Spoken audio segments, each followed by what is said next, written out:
Strap on your seatbelt and prepare for takeoff. You're about to go on a journey.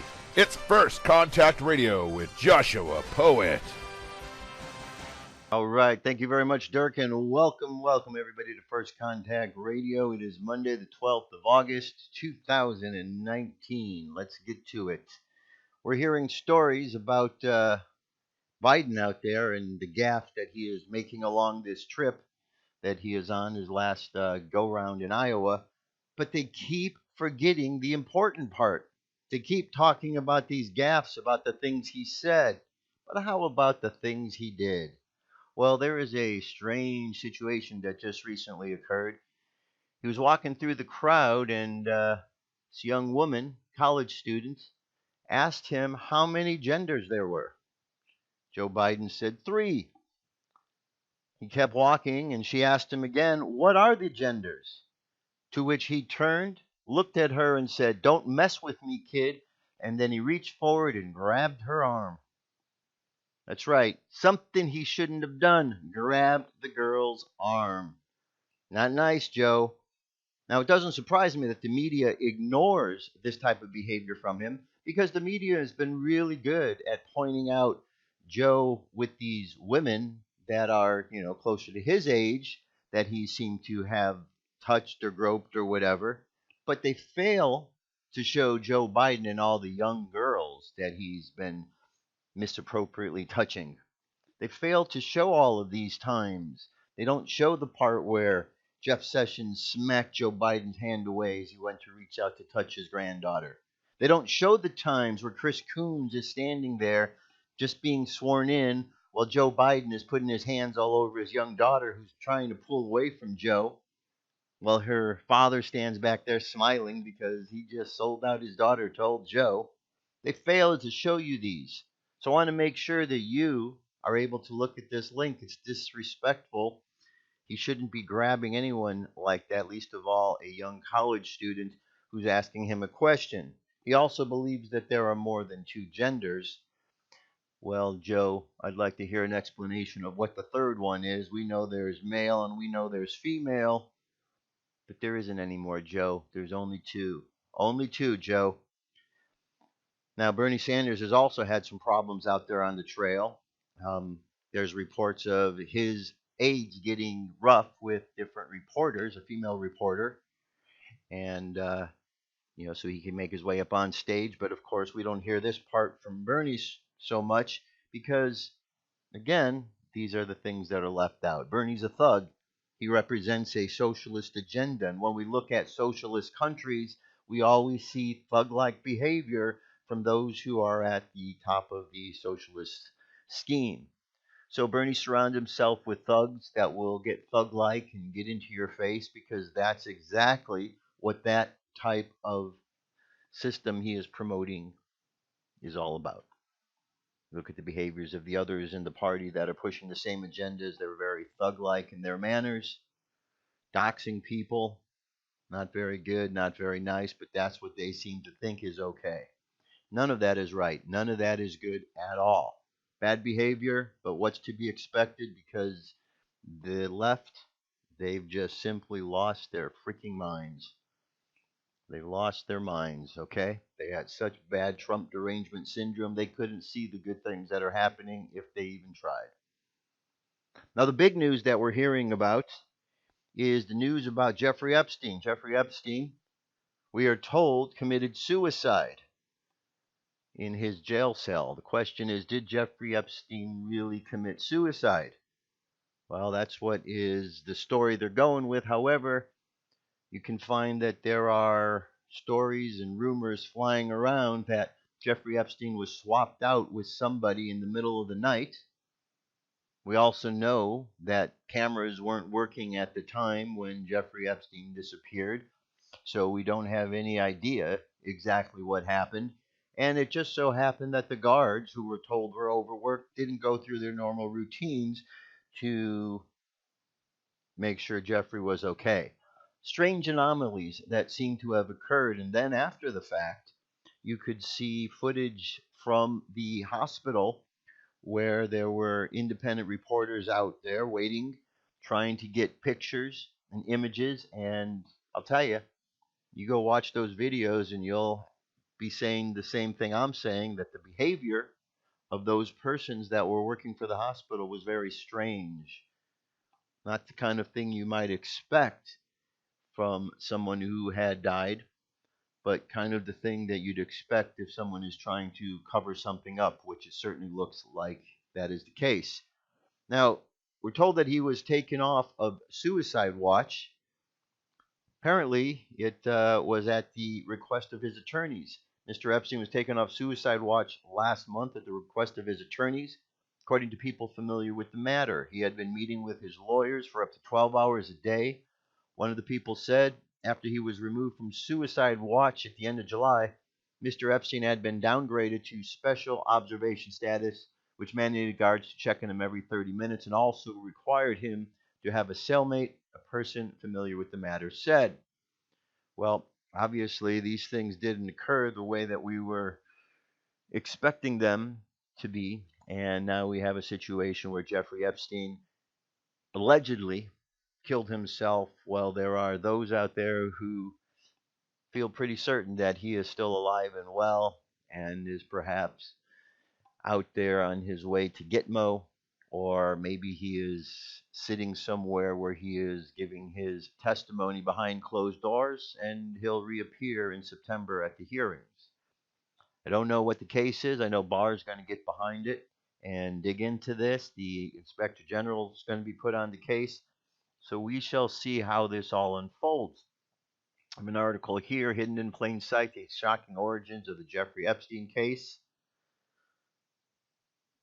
It goes back to July 18th. It says, despite the sweetheart deal and having seemingly evaded justice, billionaire sex offender Jeffrey Epstein was arrested on federal charges for sex trafficking minors. His arrest again brought increased media attention to his many famous friends.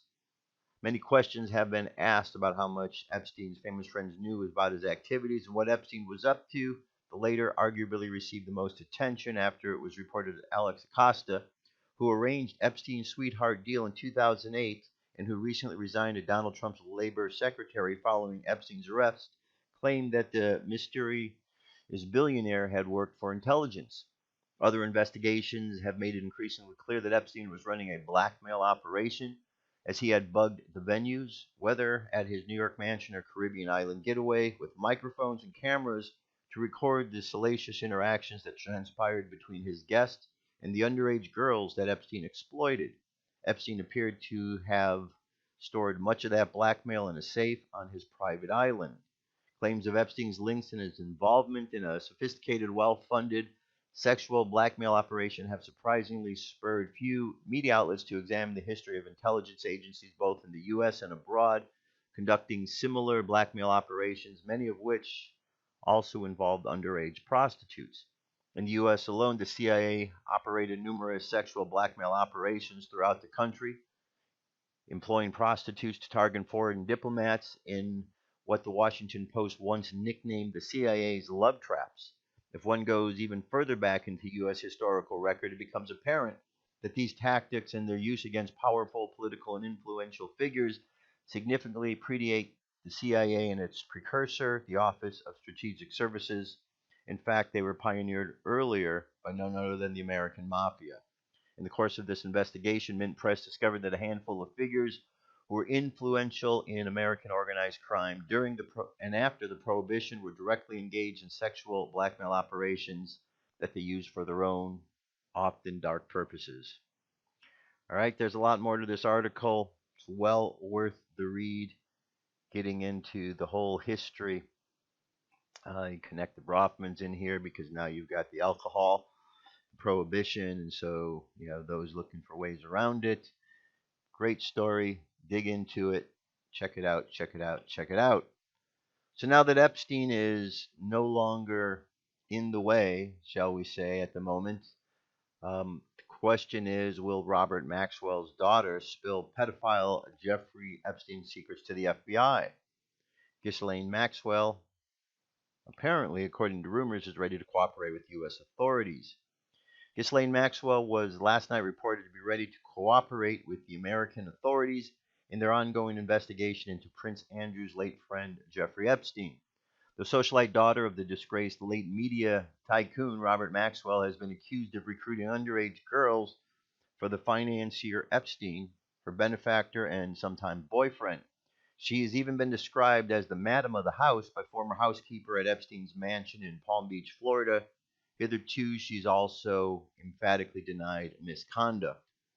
Virginia Roberts, Epstein's former sex slave, who claims that she was loaned out to Prince Andrew, alleged in a document newly released by the court that Miss Maxwell took part in sexual sessions as well. Thomas Volshado, an associate professor of sociology at the City University of New York, who is writing about the book about Epstein's case, said that Miss Maxwell was now target number one for prosecutors. They're going to want to hold someone to account, and there is going to be enormous pressure on her as she has been accused of being heavily involved with Epstein. I would imagine that she's petrified. Well, that petrification might even go further because there has been online, and it's being changed now, uh, entries and articles that suggest she's already been murdered. One of them was a Wikipedia article that lists her date of death as August 18th, 2019. Keep in mind, we haven't reached that date yet, but that was a posting up online at Wikipedia. It has since been changed. Nonetheless, is there a hit job out on her?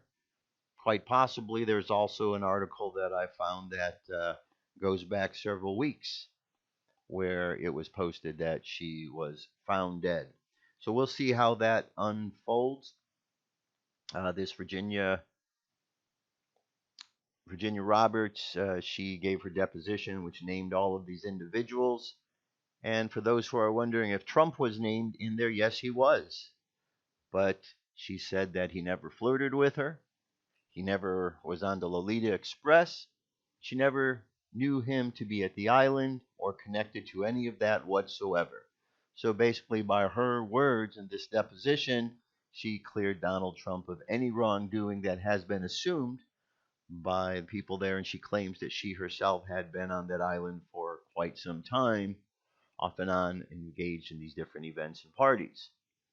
That doesn't quite fit the narrative because they want to drag Trump into that.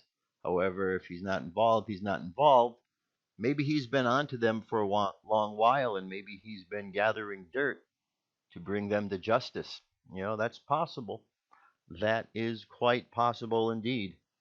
Doesn't mean he's part of the mix. Maybe he was part of the investigation. Here's the ongoing story. Says a dozen FBI agents raid Jeffrey Epstein's pedophile island, pulling up to his Caribbean getaway in speedboats and roaming the grounds at golf courts 2 days after the pervert billionaire's suicide. FBI agents were seen raiding Jeffrey Epstein's private U.S. Virgin Island, which has been dubbed Pedophile Island, as the sex trafficking probe around the now deceased billionaire intensifies, as exclusive Daily Mail TV footage shows the search being carried out. Large group of FBI officers were seen disembarking speedboats at the pier of Little St. James on Monday morning and driving around in golf carts after the 66-year-old was found dead by suicide in his New York jail cell early on Saturday morning. Other officials with FBI lettering on clear display were seen overlooking the crystal blue sea from the top of Epstein's remote luxury home off the coast of St. Thomas.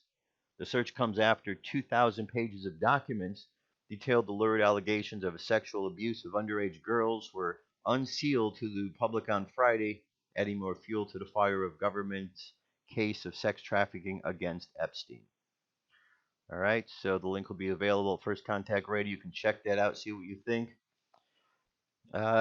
Jeffrey Epstein had a meticulously detailed secret diary containing details of friendships with powerful people, which he kept as an insurance policy. Jeffrey Epstein allegedly had a secret diary that contained information about his friendships with powerful people, which he kept as an insurance policy. Pedophile Island, who piled around with notables include Prince Andrew, Bill Clinton, Trump, said to have a meticulously detailed diary of many friendships with the rich famous, according to the Mirror. Sources told the newspaper that Epstein, a convicted sexual offender who faced federal charges for trafficking of minors in Florida and New York, kept the diary as a form of insurance. Its existence supposedly becomes known when Epstein's alleged victim lawyers obtained a statement from Prince Andrew as part of U.S. authority investigations. The former financier was found hanging in his prison cell shortly before 7 a.m., was rushed to a New York Presbyterian Lower Manhattan hospital where he was pronounced dead. His death came just hours after the U.S. court unsealed a bombshell case of documents pertaining to a 2015 lawsuit filed against Epstein's longtime girlfriend, Ghislaine Maxwell, unsealed, revealing damning details about Epstein's alleged crimes. Okay, I know that they're desperate to want to hook Donald Trump up to this, but if Donald Trump was involved with this, don't you think they would have found this out a while ago and brought this to light? Pretty certain they would have done so. Okay, we have the testimony from Virginia, who outlines that Trump was not at the island, he was not a part of this, never flirted with her. We even have the story of Trump banning Jeffrey Epstein from his club in Mar-a-Lago. Now, people say, well, we've got the story of he was on a plane with them. He wasn't on the Lolita Express. Trump talks about this himself. He hitched a ride with his brother's plane and was simply from Florida to New York. That was it. I think Jeffrey might have been on that plane, but there wasn't any hanky-panky on there from what the reports are. It was simply just like a taxi ride from one place to the next. Okay? So we'll see how they continue to want to spin this and try to connect them into this. It's only because they're scared, because there are many, many, many that are connected into this that are legitimate, whose names have been brought up. The most recent ones were Al Gore. You had Bill Richardson from New Mexico. There's a Prince that is not named as of yet. There's other politicians and individuals. So it's a long list. We'll see what goes on. We'll see how this continues to unfold, but don't expect this is just going to disappear, because it's not. Bill Barr is quite upset by the whole thing, and that's why he's put the investigators on it. All right, we'll see how that turns out. We'll see how the Inspector General is. Hopefully that will be a fair situation. As far as the FBI on it, I think at this point in time, the FBI really doesn't have a lot of credibility with the American people, so it's kind of sketchy to hear that they're going to be on it, because in the past they've buried a lot of information, and hopefully they're not going to do the same thing here. Time will tell. We shall find out. Now, here's a two-parter article. First one is, here it is, a complete list of Clinton associates who allegedly died mysteriously or committed suicide before testimony, including Jeffrey Epstein. And you can click, there's links in there which go back to this article that was put out in 2016 by CBS Las Vegas. It says this message began being forwarded via email in the mid-90s of various Bill and Hillary Clinton associates alleged to have died under mysterious circumstances. The conspiracy theory continued to resurrect itself during Hillary Clinton's 2008 and 2016 presidential bids. All right, and what we have here is a list. Let's go down. I'm just going to read them off. James McDougal, Mary Mahoney, Vince Foster, Ron Brown, C. Victor Razor II, Paul Tooley, Ed Willie, Jerry Parks, James Bunch, James Winston, Kathy Ferguson, Bill Shelton, Gandhi Baugh, Florence Martin, Susan Coleman, Paula Grober, Danny Casolaro, Paul Wiltshire, John Parnell Walker, Barbara Wise, Charles Meisner, Dr. Stanley Hurd, Barry Seal, Johnny Lawhorn Jr., Stanley Huggins, Herself Friday, Kevin Eyes, and Don Henry, Keith Coney, Keith McCaskill, Gregory Collins, Jeff Rhodes, James Milan, Richard Winters. Bodyguards, Major William Barclay Jr., Captain Scott J. Reynolds, Sergeant Brian Hanley, Sergeant Tim Sabal, Major General William Robertson, Colonel William Densberger, Colonel Robert Kelly, Specialist Gary Rhodes, Steve Willis, Robert Williams, Conway LeBleu, Todd McKeon. And of course, we have Seth Rich, and now we add to that list Jeffrey Epstein. That's quite the list of dead bodies associated with one couple, Bill and Hillary Clinton. But we now know that they are going to get to the bottom of this. We see President Trump is retweeting out information that talks about the Clinton crime family and their possible connection to this event. Of course, liberal media doesn't quite understand why he is doing that because they think it's just him picking on the Clintons again, but they really don't understand. They don't really understand the deeper aspects of this. Most likely, they haven't been told about these things. If you're someone who watches CNN or MSNBC, chances are they've never told you about this information. Therefore, you, the listener, the viewer, is missing tons of important information about really what's going on in the world. Now, if we also go back to JFK Jr. and how he died of mysterious causes, and because of that, Hillary Clinton was able to get the seat and move forward in politics from that point. So, again, another individual who is possibly a victim of the Clinton crime family and their killing machine that they have going on, the Clinton body count.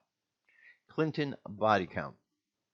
Now, today, President Trump has taken a move in order to help with the immigration situation.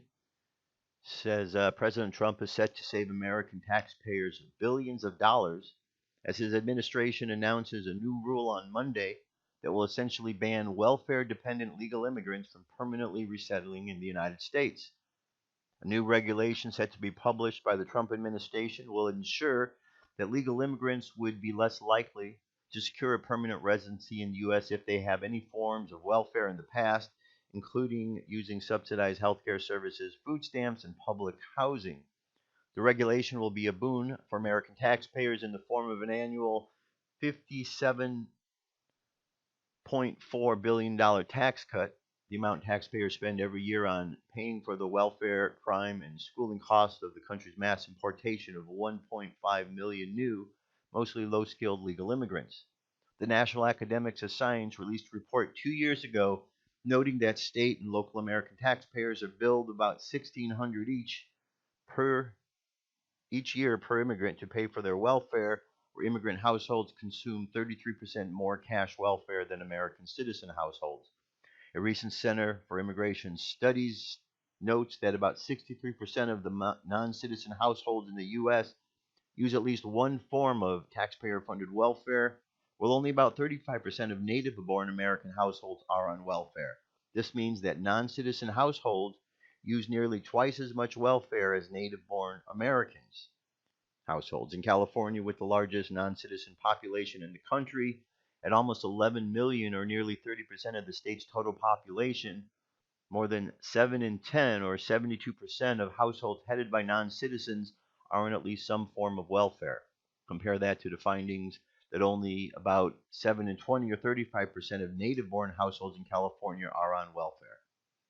Preventing Americans from being forced to foot the bill for welfare for newly arrived legal immigrants is hugely popular among U.S. voters. A Rasmussen poll conducted in 2017 revealed that more than 6 in 10 voters, or 62%, said they would support a plan that bans legal immigrants from receiving welfare for at least the first 5 years of their residency in the country. Roughly 67% of swing voters and nearly 60% of black Americans said that they would support such a plan. Another 76% of U.S. voters said welfare users should be mandated to prove that they are not in the country illegally before being allowed to obtain public assistance, public benefits, including 74% of black Americans, 77% of swing voters, and 63% of Democrat voters. You see, when people really start using their logical minds, they start thinking about these situations differently. They start realizing that what the media was telling them is not a viable solution to the problems that we are facing. By simply looking at the economics of what we're talking about, it doesn't make sense that in our country, where we have problems of homelessness, we have problems of our own here, our cities that need to be cleaned up, that we would be taking in those from another country and deciding that we were going to be paying them and paying for their costs over the American citizens who have been here, many for their entire lives. Most people look at this and see that this is a situation that is not a fair situation and can't understand why somebody would want to be promoting such ideas. But the problem is because the Democrats need to have these illegals to do the voting. That's how they win these races. That's why they want to have the popular vote. They flood California with all kind of illegals. They give them their license. They give them the right to vote. And then they go out, and now we have an overwhelming votes for the Democrats because that is the way that they're pushed to do their voting. And now we are in a problem that we're in now. However, the voter rolls are being cleaned behind the scenes. They are being cleaned. Millions of people are being removed from the voter rolls. And as more people are being removed from the voter rolls, and these are the people that are either dead or they've moved out of state, or maybe they are illegals, as these individuals are being removed, the Democrats are losing votes. So what they need to do is replenish that supply, which is why they want so much for the legals to come into the country. Probably also why Nancy Pelosi and her cohorts were out in Guatemala doing their pitches and doing their campaigning out there. I mean, why would you go to Guatemala? It's not even part of America. Why wouldn't you do your work here? It's because they are corrupt and they're looking for any way to try to stop Donald Trump because they themselves are involved with the crimes and the corruptions that are going on here in this country. So they're fighting tooth and nail to keep themselves out of jail. Maybe some of them even from hanging from the yardarms, because that would be the punishment for treason, and many of these individuals are directly involved with treasonous activities against this country. So the solution to all this, my friends, is very simple. Okay, sometimes it seems like doom and gloom, like all of these problems are here and we can't overcome them, but we can. And it's a real simple solution. It's a spiritual solution. First of all, you got to protect yourselves. You have to understand that there are dark energies and dark forces that are out there. But by simply trusting in the words of Scripture, trusting in the words of Jesus Christ, trusting in the words and the prayers that have been put forth through the various teachers before us, we can learn how to protect ourselves. I'm making it a point at the end of each show to read this passage to you. It's from Ephesians 6:10 through 18, the armor of God. Finally, be strong in the Lord and in his mighty power. Put on the full armor of God so that you can take your stand against the devil's schemes. For our struggle is not against flesh and blood, but against the rulers, against the authorities, against the powers of this dark world, and against the spiritual forces of evil in the heavenly realms. Therefore, put on the full armor of God so that when the day of evil comes, you may be able to stand your ground. And after you have done everything to stand, stand firm then with the belt of truth buckled around your waist, the breastplate of righteousness in place, the feet fitted with the readiness that comes from the gospel of peace. In addition to all this, take up the shield of faith with which you can extinguish all the flaming arrows of the evil one. Take the helmet of salvation, the sword of the Spirit, which is the word of God, and pray in the Spirit on all occasions with all kinds of prayers and requests. And with this in mind, be alert and always keep on praying for all of the Lord's people. It's that simple, my friends. We just need to keep praying, put positive vibes into the world, know that we can stand against the devil's schemes so easily. It's just people are tempted and they succumb to those problems. They succumb to the evil that's out there. Just stand against it. Remember this, my friends, the armor of God, we stand protected. That's it, my friends. I'll be back tomorrow with more news and information. Have yourselves an awesome rest of your day. I'll talk to you soon. Peace God bless. I'm out of here. FirstContactRadio.com.